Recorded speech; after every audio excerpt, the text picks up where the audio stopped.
bixinta Suuriyada la siiyo caruuska ee tuulooyinka dalka Hindiya waxa ay soo jirtay tobannaankii sano ee la soo dhaafay sida lagu sheegay daraasad uu sameeyay Bangiga Adduunka.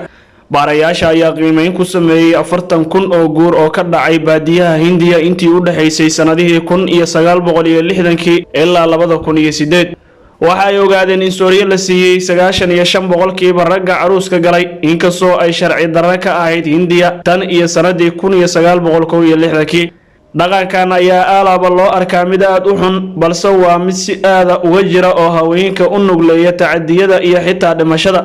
bixinta iyo qaadashada Suuriyada waa dhaqan qarniyo soo jiray oo looga dhaqmo Koonfurta Aasiya halkaas oo waalidiinta caruusada ay lacag dhar iyo dahab guddoonsiiyaan qoyska caruuska.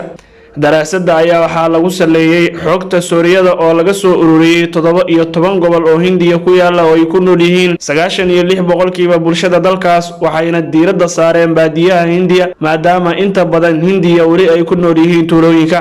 waxa ay qiimeeyeen hadiyadaha ay qoyska caruusadu siiyaan qoyska caruuska iyo kuwa ay qoyska caruusku siiyaan kan caruusada waxaana la ogaaday in qoysas yar oo kuwa caruuska ah oo ay hadiyado badan bixiyaan.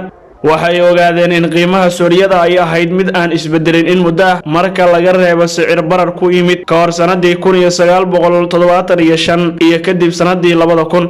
baarayaasha ayaa ogaaday in qoyska caruuska ay celcelis ahaan ilaa iyo 5,000 oo rubi oo u dhiganta $67 ay ku bixiyaan hadiyadaha ay siiyaan qoyska caruusada. hadiyadaha qoyska caruusada ayaa 7 jibaar ka badan intaas waxayna gaaraysaa qiyaastii 32,000 oo rubi oo u dhiganta $429. Suuriyada waxaa laga bixiyaa qayb ka mid ah kaydka guriga iyo dhaqaalaha.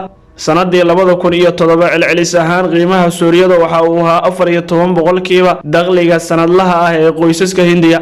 wax badan ayaa Hindiya iska bedelay intii u dhaxaysay sanadihii 2008 ilaa iyo hadda balse baarayaasha ayaa sheegay inaysan farqi badan u dhaxayn bixinta Suuriyada xilligii hore iyo hadda. daraasada ayaa sidoo kale lagu ogaaday in bixinta Suuriyada ay ka dhex jirto dhammaan bulshooyinka diimaha kala duwan haysta ee Hindiya waxaana xiiso leh Kirishtanka iyo kuwa Siiska ee bixiya Suuriya badan marka loo eego Hinduuga iyo Muslimiinta.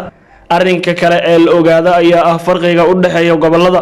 gobolka Koonfurta dalkaas ku yaala ee Kerala waxaa sare u kacay bixinta Suuriyada tan iyo sanadihii 1970 waxaana laga bixiyaa Suuriyada ugu badan sanadihii la soo dhaafay.